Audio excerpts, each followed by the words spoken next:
நெஞ்சு உரத்தறியே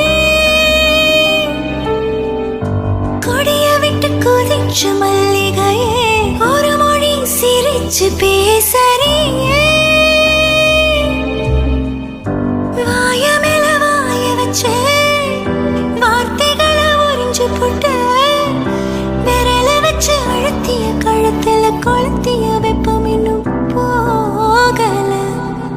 அடியும் போல சிவப்பு இல்ல, கணுக்கால் கூட கருப்பு இல்ல, நீ தீண்டும் இடம் தித்திக்குமே, நீ பாக்கி உடம்பு செய்ய வேண்டும் பாக்கியமே. குறுக்கு சிரித்தவளே, என்ன குங்குமத்தில் கரைச்சவளே, நெஞ்சில் மஞ்சள் தீச்சு குளிக்கையில் என்ன கொஞ்சம் போ